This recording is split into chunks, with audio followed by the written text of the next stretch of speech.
like to give time to Honorable Shri Moatoshi Longkumer to initiate the discussion. Honorable Speaker, sir, I rise to participate to initiate a discussion on the issue of NLTP Act 1989, for which I would like to thank our Honorable Speaker for giving us the privilege to discuss this subject under the matters of public importance under Rule 50. Honorable Speaker, sir, the NLTP Act 1989, which had come into force in 1990, with the high expectation of bringing about a social change and a peaceful environment, but unfortunately, the success of the NLTP Act 1989 has been widely deemed impaired, despite of more than 3 decades of enforcement, due to many underlying factors that undermine to achieve the intended objectives, such as lack of awareness campaign and dissemination of adverse effect on consumption of alcohol, lack of providing alternative source of income to the traditional local breweries. One of the major impediments on the effective implementation of the Act is the porous border of Nagaland that shares with Assam, 510 kilometers, which made it impossible to be guarded against smuggling by any law enforcement agencies, be it Nagaland police or the excise personnel of the state. Besides, there are not less than 19 bonded warehouses and distilleries in the bordering state of Assam. Taking advantage of its proximity with Dimapur, townships like Lahorijan, Khatkati, Assam have based their economy on liquor supply to the state. Effective enforcement of the Act is not possible with meager 336 Nagaland excise personnel for the entire state, coupled with outdated firearms such as 303 rifles and shortage of motor vehicles for mobility. Now I would like to highlight the negative consequences of the NLTP Act 1989. Number 1, mushrooming of illegal bootleggers and formation of syndicate to ever-rising demand of the market.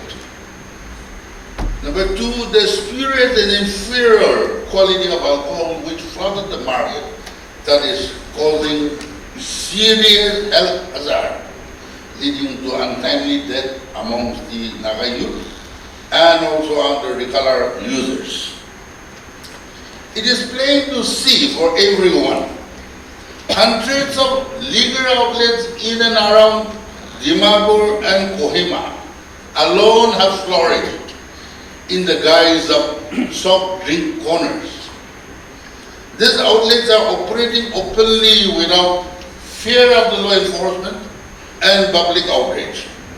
To this issue, hitherto, no civil society or organization have come forward to point fingers or raise questions. Honorable Speaker, sir, other negative impact such as diversion to deadlier substitutions. Many a youth has taken recourse to other substitutes like drugs and narcotics in the absence of alcohol. The diversion to deadlier alternative has the potential to wipe out the whole generation if left unaddressed. The alarming rise in the abuse of drugs, such as sunflower, is prevalent in rampant scale among the younger generation today. This is a disturbing trend emerging in our society, which is perilous and will have serious consequences for the younger generation in future. The rise in AIDS incidence The spurt in the incidence of AIDS in Nagaland. Prevalence rate as per the data is 0.76% among adults. Third largest in the country is a direct result of liquor being confined to the dark fringes of our society. All along the border vicinity of Assam, Nagaland, there are numerous liquor joints which promote promiscuity, and the recent phenomena in the rise of the number of local cold curls threaten to eat into the very fabric of our social setup. Unemployment scenario in the state. Amidst the financial constraint, unemployment rate is all-time high, which can only accentuate with the yearly influx of fresh graduates, as there are no other avenues in the absence of private sector participation. In this scenario, the state needs to capitalize on whatever available means of employment generating mechanism to develop its human resources and its infrastructure. Adverse effect on the sector of economy. Sectors like tourism, hotel industry, hospitality sector, and horticulture are some of the ancillary industries that have been badly affected due to the Prohibition law, which has unfortunately stifled the growth potentials of this income and employment generating sector. These industries will greatly benefit from a regime change. Therefore, Honorable Speaker, sir, a revisit to the NLTP Act 1989 will be an important step in this direction. I assure you, in the event of any amendment of the NLTP Act 1989, the department shall intensify the enforcement of the NLTP Act 1989 in such a manner that weekly, Fridays, Sundays, all state and national holidays shall be strictly enforced. Timing regulation and retail store business hours shall be maintained. Regulated timing of bars, bistros, lounges where license is issued. Maximum age bar for the consumer shall be to be 1 year and above, and many other restricted. Deemed fit shall be enforced by the department. Other stringent clauses and penalties on violation of the government notified stipulation. With this submission, I would invite all our honorable members to have a serious discussion, deliberation. Thank you. Speaker, sir, I raise to participate in the discussion of matter of urgent public importance under Rule 50, issue pertaining to health hazards of spurious liquor. Honorable Speaker, sir, for more than 30 years, the NLTP Act 1989, which came to effect in 1999, has been enforced as a direct result of the effectiveness which is happening today. The police, the excise, and the concerned departments have tried their best, and the result of its assertiveness towards enforcing this by the concerned departments have raised to more bootleggers and resorting to spurious liquor in all forms, all over the state, and which is completely ruining the health of especially young people all over the state. Needless to speak, and much ado about the NLTP Act 1989 being able to be enforced in our state. There are many things and many people voicing out. As I was looking in the newspaper today morning and pondering on how to go about speaking in your August leadership and in the presence of the August members, I came about in the newspaper, in the Nagaland Post, and I thought this would be best read out a little bit and to be pondered upon by all the people. In the page 6, Honorable Speaker, sir, I assure you, I have not asked them to write this today morning, and they have, I believe, responsible citizens who have written this, by one Mr. Dr.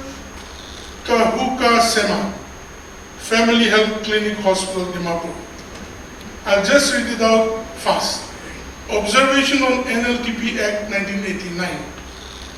Nagaland has been a dry state since 1989 following the enactment of the Nagaland Liquor Total Prohibition NLTP Act, which was passed under pressure from churches, NMA, and the civil societies due to rising social issues related to alcohol abuse. Over 3 decades later, discussions about lifting, revisiting the NLTP Act have been tabled to be discussed in the upcoming Assembly session. His opinion on the potential outcome of the situation following the decision in the Assembly can be anyone as below. That is the writer's presumption. Lifting the prohibition. The State Assembly may pass a bill to lift the prohibition. This could lead to protests from churches and others. However, the government might ultimately succeed in implementing the change. He has a wonderful perception. Status quo maintained. The act may not be lifted, resulting in continued partial restrictions as it is now. This scenario could be embarrassing for all. The people may lose more faith in the church as well as in the government, although this may not be a new thing. It has been going on for the past more than 30 years. Strengthened enforcement. The act might remain in place with intensified enforcement, although this may remain for some time only. This could lead to an increase in the sale of spurious liquor, exacerbating health issues and economic costs due to restricted sales. The situation will be far worse than the very reason why the act was enacted in the first place. We can expect our own version of huge tragedy and an increase in mortality and morbidity from alcohol use disorders. The writer says, I personally favor the NLTP Act to continue. However, if prohibition is lifted, there may not be significant increase in the alcohol-related health issues. On the contrary, alcohol users may benefit as spurious liquor consumption will be decreased significantly. In such a scenario, the church can continue to play a significant role in addressing alcohol-related problems within a community through various strategies and initiatives like education and awareness workshop and seminars for church leaders as well as for its congregation. Integration of spiritual and psychological approaches through counseling will have a significant impact on those seeking spiritual healing alongside recovery. I believe that the best counselor to deal with a person with alcohol-related disorder is a trained counselor with a spiritual background. After all, the time a person repents is often when the person is physically and spiritually at their lows. Dr. Kekhrielhoulie, Family Health Clinic Hospital, Dimapur. And a little bit on the liquor prohibition, let government decide what is best. By Mr. Longkumer, former editor, the Morong Express.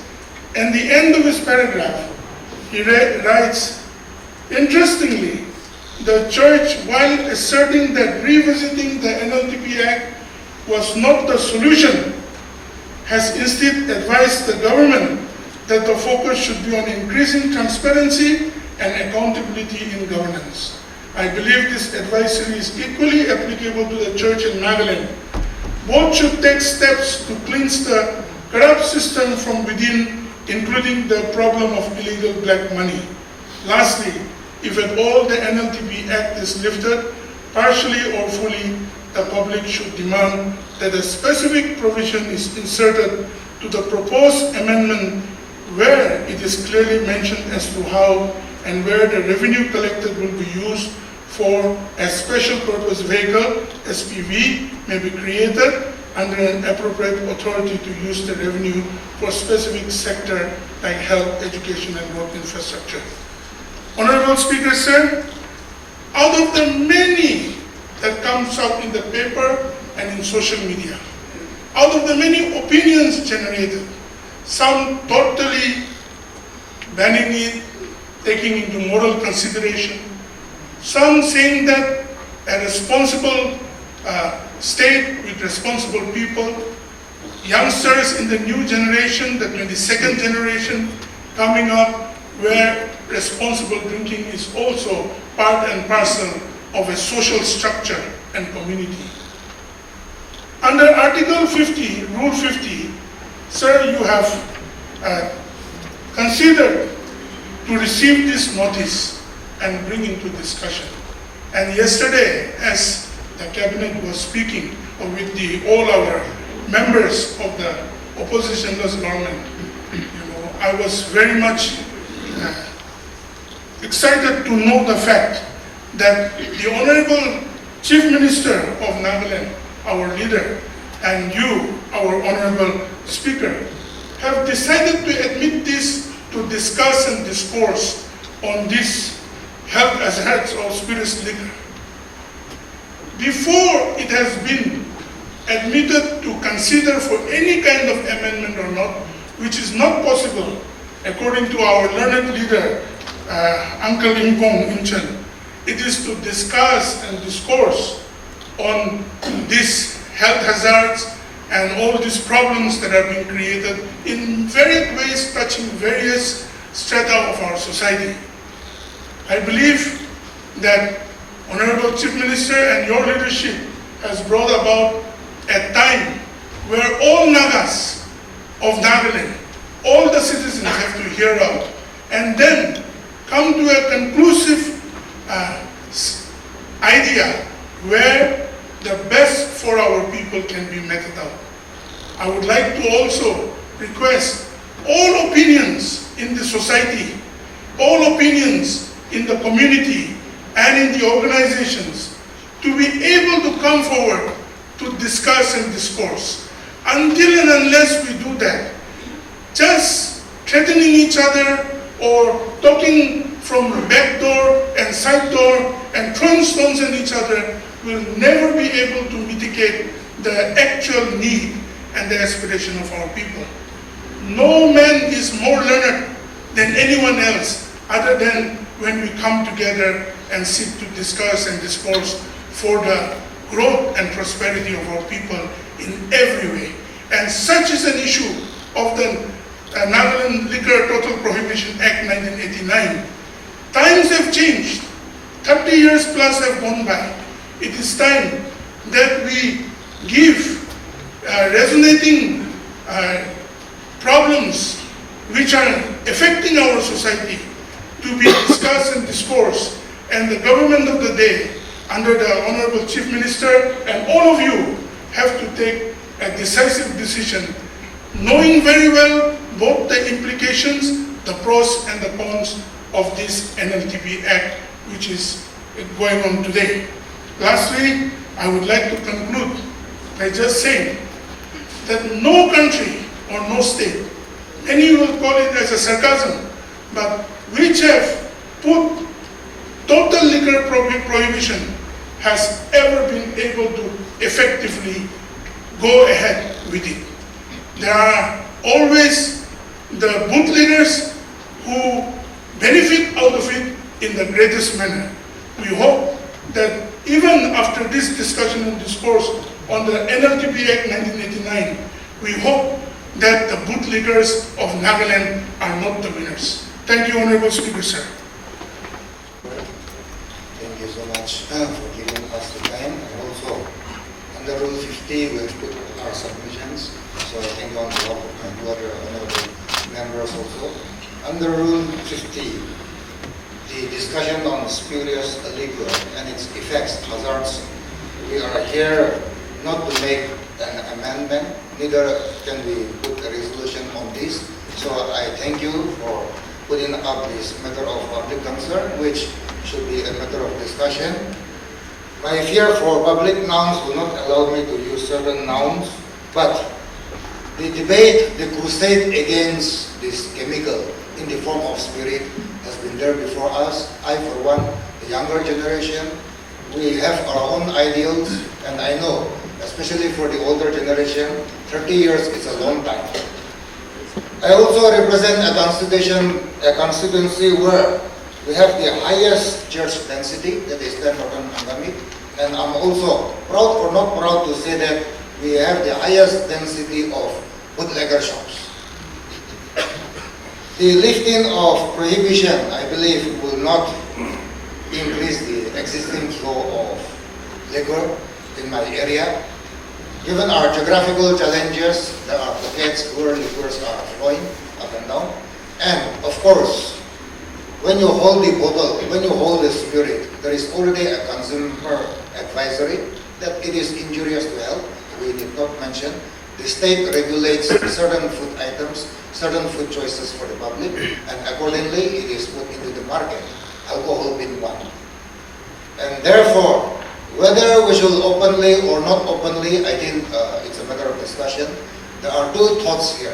One is we need to deal with the public society, we need to deal with civil society, the right and stakeholders, discuss with them, because there is a common feeling that lifting of prohibition is going to create anarchy. It will bring us lesser away from our God.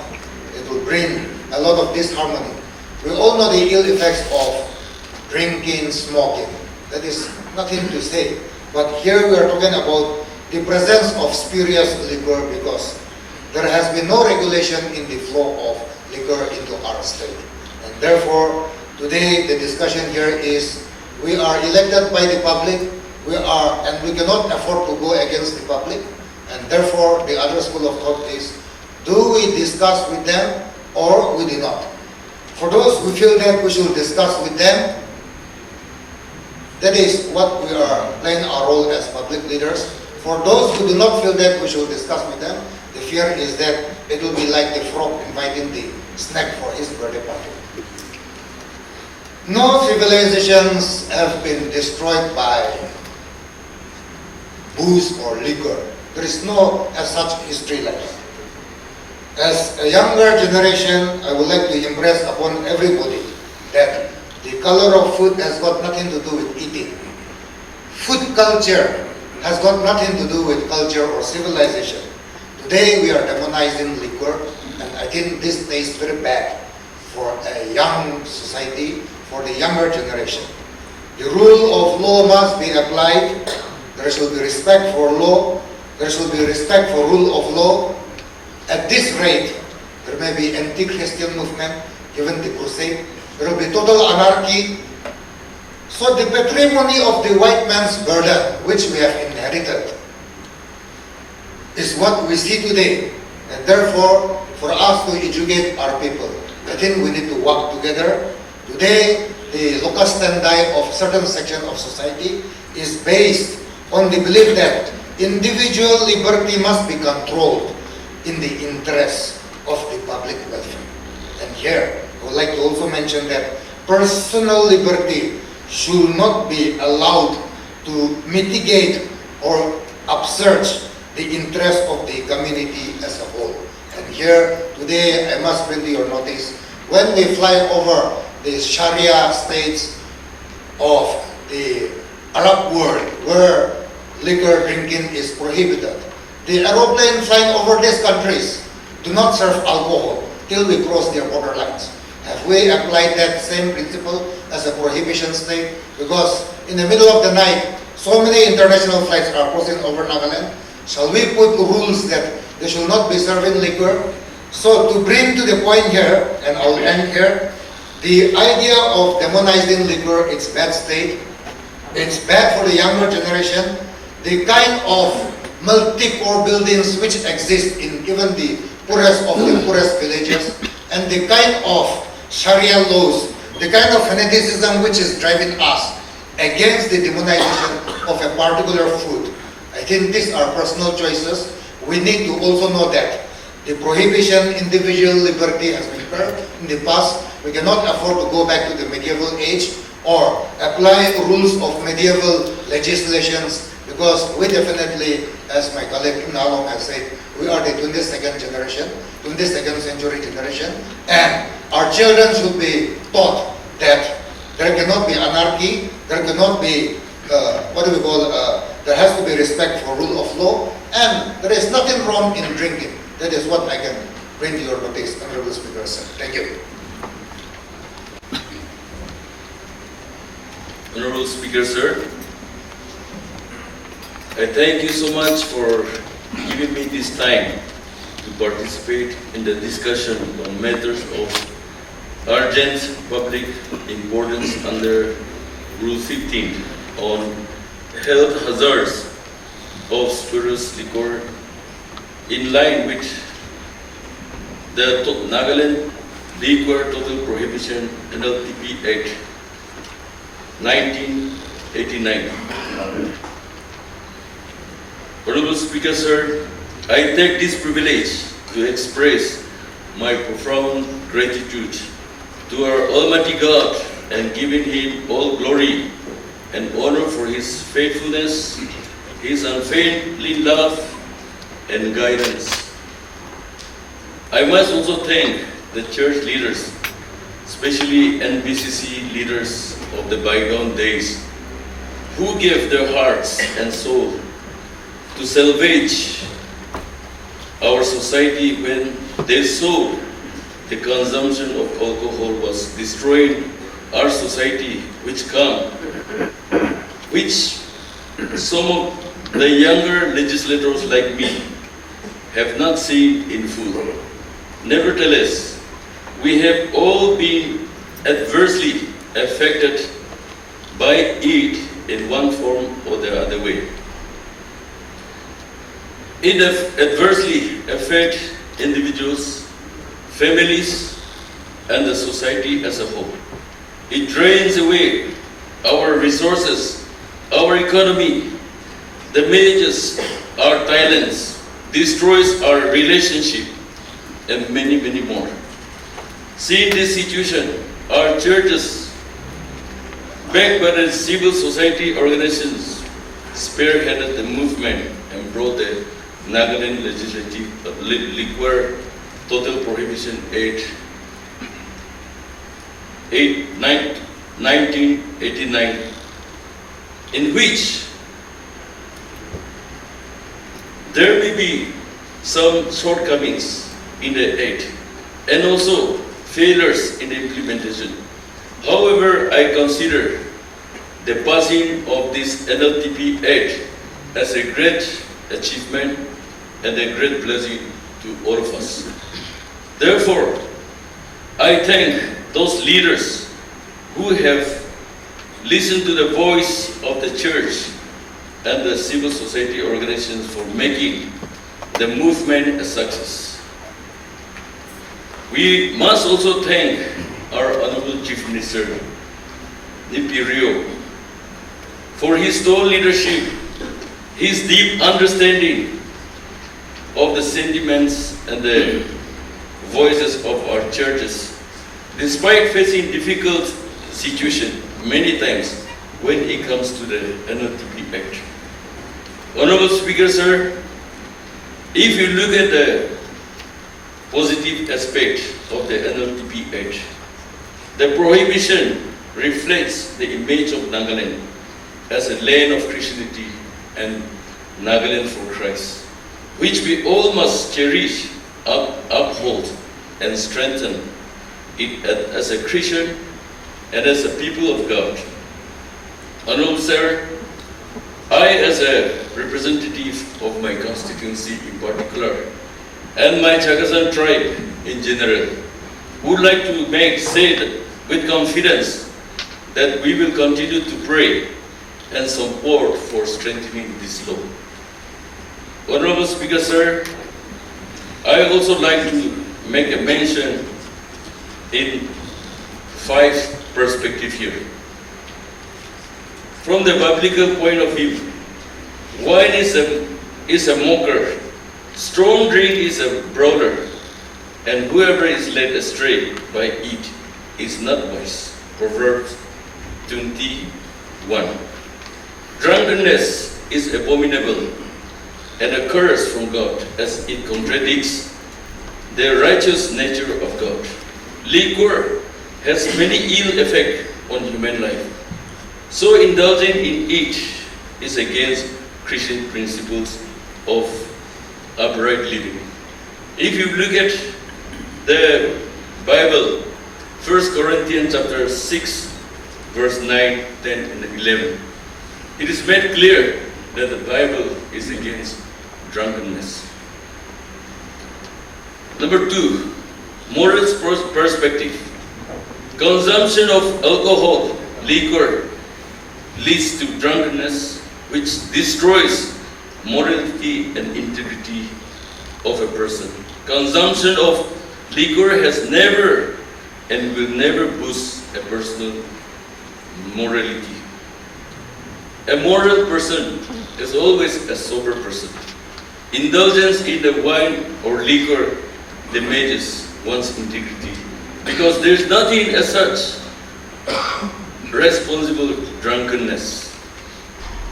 They even compromise the societal moral standard of right and wrong, good and bad.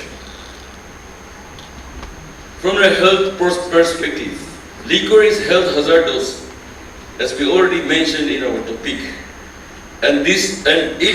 Whether it is spurious liquor or non-spurious liquor, it is hazardous and it destroys our body, and which is abomination to God, as we are created in the image of God.